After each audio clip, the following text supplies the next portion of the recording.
بہیس کا سہل چلو اگر یہاں وہ راستہ بہیس کا سہل چلو اگر یہاں وہ راستہ علم کا کہ ایسا راستہ نہیں.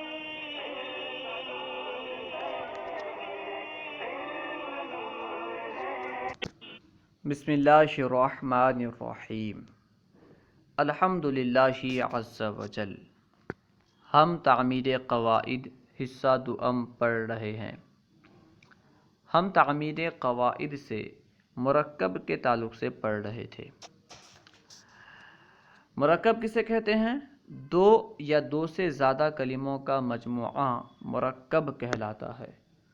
اولاً مرکب کی دو قسمیں ہیں: مرکب تام، مرکب ناقص. مرکب تام کو مرکب مفید اور مرکب ناقص کو مرکب غیر مفید بھی کہتے ہیں.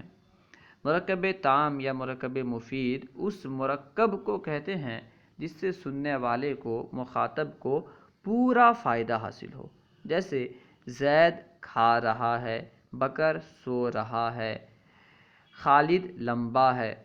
یہ سب مرکب مفید کی مثال ہے کیونکہ ان سے سننے والے کو پورا فائدہ حاصل ہوتا ہے، اس لیے انہیں مرکب مفید کہتے ہیں. اور مرکب ناقص یا مرکب غیر مفید اس مرکب کو کہتے ہیں جس سے سننے والے کو پورا فائدہ حاصل نہ ہو. جیسے زید کا قلم، خالد کی بلی، اچھا آدمی، بری عورت، 40 مرد.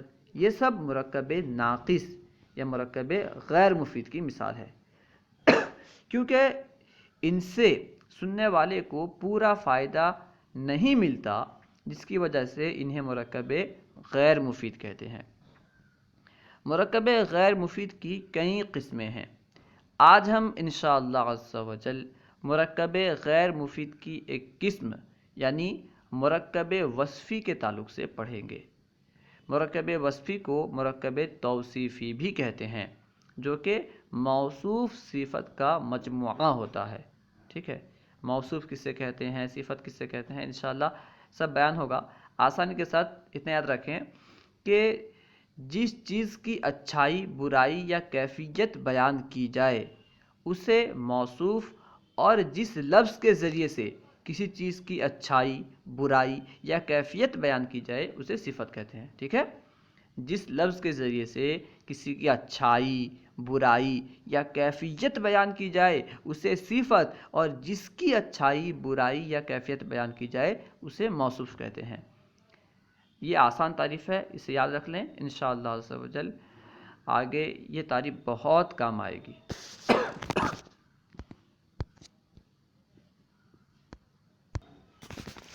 مرکب وصفی کا بیان. نمبر 1 ٹھنڈا پانی، نمبر 2 گرم دودھ. دیکھو، ٹھنڈا پانی دو لفظ کا مجموعہ ہے. ٹھنڈا ایک لفظ ہے، پانی ایک لفظ ہے، تو ٹھنڈا پانی دو لفظ کا مجموعہ ہے. ٹھنڈا کا لفظ سن کر پانی کے ساتھ ٹھنڈک کی حالت سمجھی جاتی ہے، لہذا ٹھنڈا صفت اور پانی موصوف ہے. کیونکہ میں نے بیان کیا جس لفظ کے ذریعے سے کسی کی اچھائی، برائی یا کیفیت بیان کی جائے اسے صفت کہتے ہیں. تو لفظ ٹھنڈا کے ذریعے سے پانی کی ایک حالت بیان کی جا رہی ہے، جسے معلوم ہوا کہ ٹھنڈا صفت ہے، لہٰذا ٹھنڈا صفت اور پانی موصوف ہے. یوں ہی گرم دودھ دو لفظ کا مجموعہ ہے. گرم ایک لفظ ہے، دودھ ایک لفظ ہے، تو گرم دودھ دو لفظ کا مجموعہ ہے. گرم کا لفظ سن کر دودھ کے ساتھ گرمی کی حالت سمجھ میں آتی ہے، اس لیے گرم صفت اور دودھ موصوف ہے. کیونکہ گرم دودھ کی ایک حالت بیان کر رہا ہے تو گرم صفت، اور کس کی حالت بیان کر رہا ہے؟ دودھ کی، تو دودھ موصوف ہے. صفت موصوف کے مجموعے کو مرکب وصفی کہتے ہیں. جیسے ٹھنڈا پانی، گرم دودھ، اس میں ایک صفت ہے، ایک موصوف، تو صفت موصوف کے مجموعے کو مرکب وصفی کہتے ہیں. اور مرکب وصفی کا دوسرا نام مرکب توصیفی بھی ہے. مرکب وصفی ہی کو مرکب توصیفی بھی کہتے ہیں. ذیل میں موصوف صفت کی تعریف درج کی جاتی ہے۔ ایک تو وہی تعریف ہے جو میں نے بیان کیا کہ جس لفظ کے ذریعے سے کسی کی اچھائی، برائی یا کیفیت بیان کی جائے اسے صفت کہتے ہیں، اور جس کی اچھائی، برائی یا کیفیت بیان کی جائے اسے موصوف کہتے ہیں۔ اب مصنف یہاں ایک تعریف بیان کر رہے ہیں، اسے بھی یاد کر لیں۔ موصوف وہ لفظ ہے جسے سن کر کوئی چیز اور اس کے ساتھ کوئی حالت سمجھی جائے۔ ٹھیک ہے، موصوف وہ لفظ ہے جسے سن کر کوئی چیز اور اس کے ساتھ کوئی حالت سمجھی جائے، اور صفت وہ لفظ ہے جسے سن کر موصوف کے ساتھ پائی جانے والی حالت سمجھی جائے۔ موصوف کے ساتھ جو حالت پائی جا رہی ہے وہ حالت جس لفظ سے سمجھی جائے اسے صفت کہتے ہیں۔ مفہوم وہی ہے، الفاظ الگ ہیں۔ ٹھیک ہے، جیسے سرخ پھول، اس مثال میں سرخ صفت اور پھول موصوف ہے۔ اردو زبان میں پہلے صفت پھر موصوف کا ذکر ہوتا ہے۔ اردو میں پہلے صفت آتی ہے پھر موصوف آتا ہے، لیکن فارسی میں زیادہ تر پہلے موصوف اس کے بعد صفت کا ذکر آتا ہے۔ اسی طرح عربی میں بھی پہلے موصوف پھر صفت کا ذکر آتا ہے۔ ذیل میں تمہاری بصیرت کے لیے اردو فارسی کے چند مرکب وصفی دیے جاتے ہیں، کیونکہ اردو میں فارسی کے بھی مرکب وصفی استعمال ہوتے ہیں، اس لیے فارسی کے بھی مرکب وصفی بیان کر رہے ہیں تاکہ اردو بولنا صحیح طرح معلوم ہو جائے اور پریشانی نہ ہو، دقت نہ ہو۔ دیکھیے، پہلے کھانے میں اردو کے مرکب وصفی بیان کیے جا رہے ہیں اور دوسرے کھانے میں فارسی کے مرکب وصفی بیان کیے جا رہے ہیں۔ لال پھول، ٹھیک ہے، لال صفت ہے، پھول موصوف ہے۔ فارسی میں یوں کہیں گے گل سرخ۔ دیکھیے، گل کہتے ہیں پھول کو، سرخ یعنی لال۔ ٹھیک ہے، تو دیکھیے اردو میں صفت پہلے ہے اور فارسی میں صفت بعد میں ہے۔ ٹھیک ہے، گل سرخ یعنی لال پھول، پہلے گل کا لفظ آیا، گل کا معنی ہوتا ہے پھول۔ جب ہم اردو میں دیکھتے ہیں تو پھول بعد میں ہے، لال پہلے ہے۔ اس طرح ہر ایک مثال میں ہے، لال پھول، گل سرخ۔ عزت والا قرآن، قرآن مجید، مجید کا معنی ہے عزت والا۔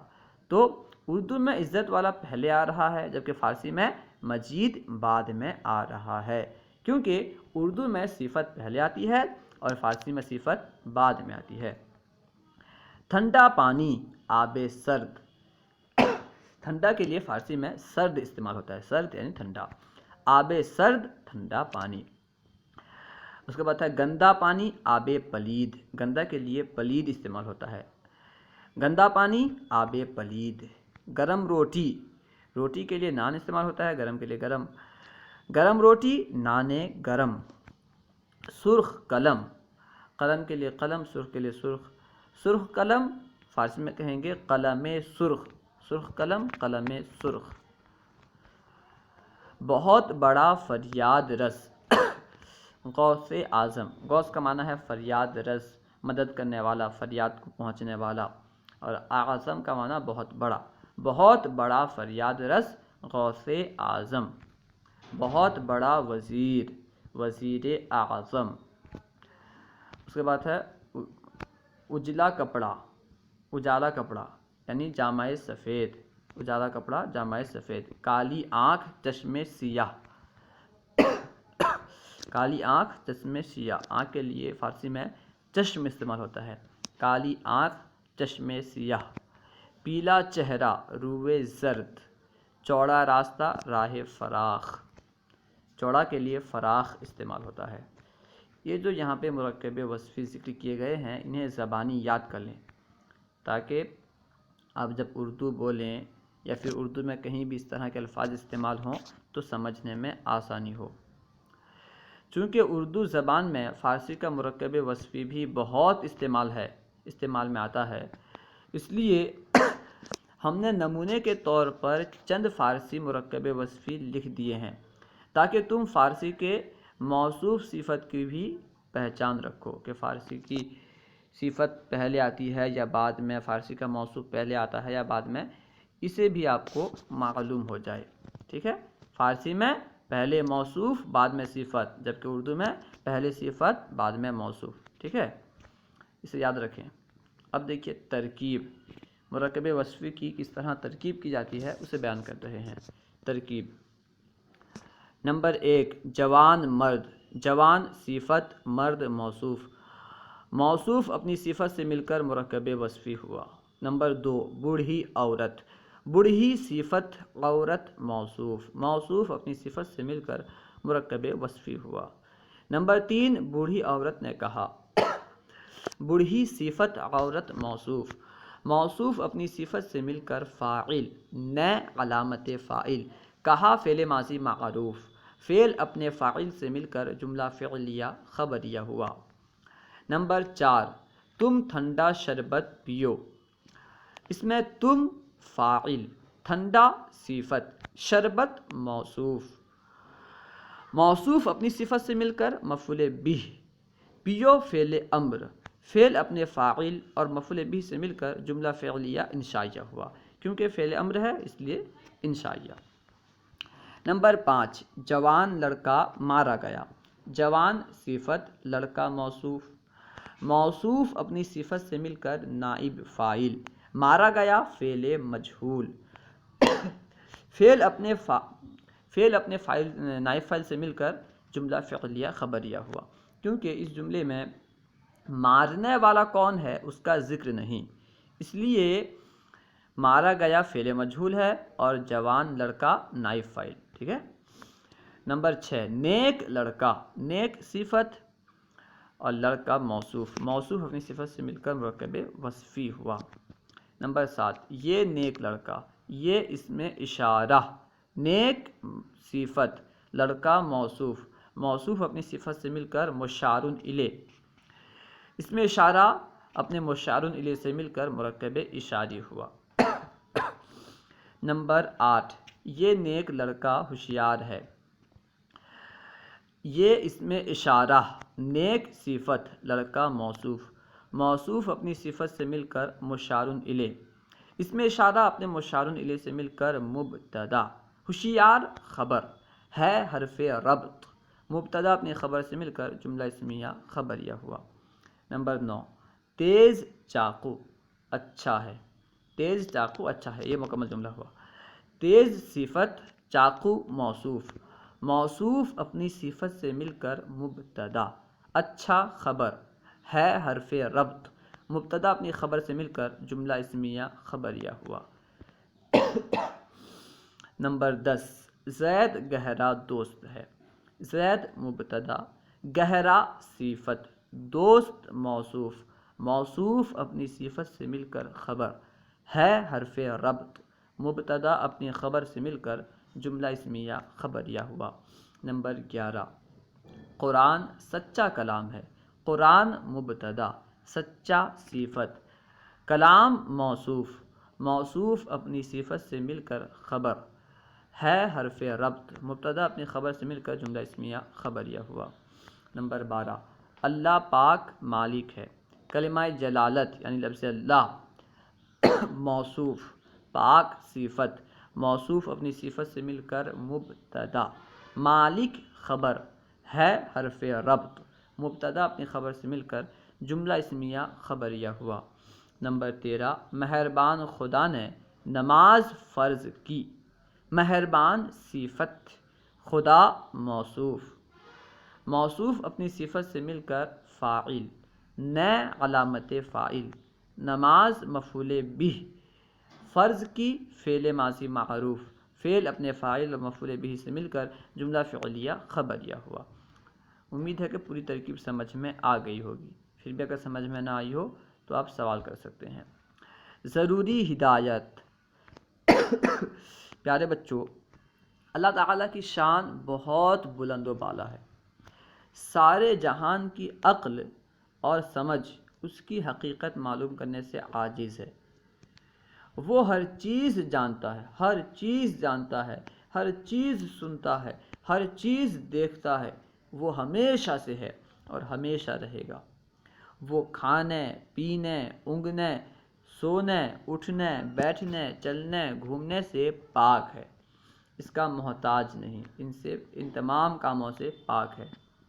وہ ہر چیز پر قدرت رکھتا ہے، سارا جہاں اس کے بس میں ہے، وہ کسی کے بس میں نہیں، یعنی سارا جہاں اس کے اختیار میں ہے اور وہ کسی کے اختیار میں نہیں۔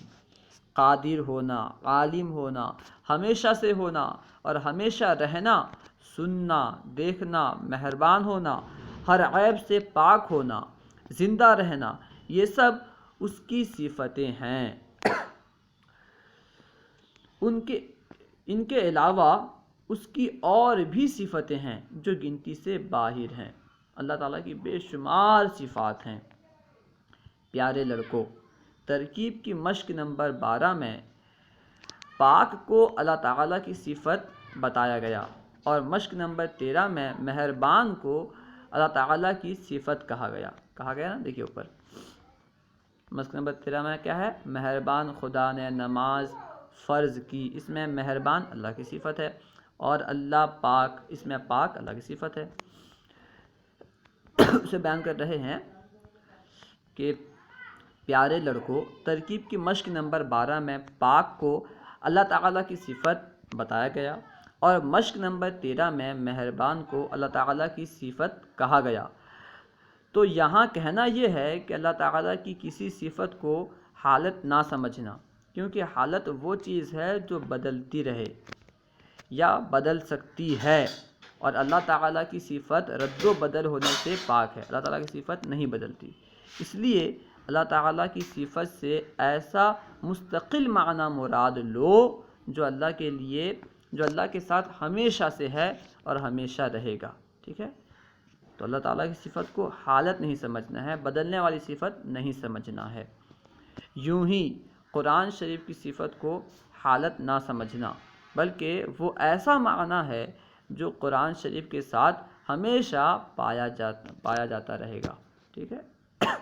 کیونکہ اللہ تعالیٰ قدیم ہے، اس کی تمام صفات بھی قدیم ہیں، یعنی ہمیشہ سے ہیں، ہمیشہ رہیں گی۔ اس کی اللہ تعالیٰ کی صفات کو حادث نہیں ماننا، یعنی اسے بدلنے والی مت ماننا۔ اللہ و رسولہ اعلم۔ اگر کوئی بات سمجھ میں نہ آئی ہو یا درسیات کے متعلق کوئی سوال کرنا چاہتے ہوں تو کمنٹ باکس میں سوال کریں، یا کوئی مشورہ دینا چاہتے ہوں تو کمنٹ باکس میں مشورہ دیں، انشاءاللہ عز و جل ممکنہ صورت میں جواب دیا جائے گا اور آپ کے مشورے پر عمل کیا جائے گا۔ السلام علیکم ورحمۃ اللہ وبرکاتہ۔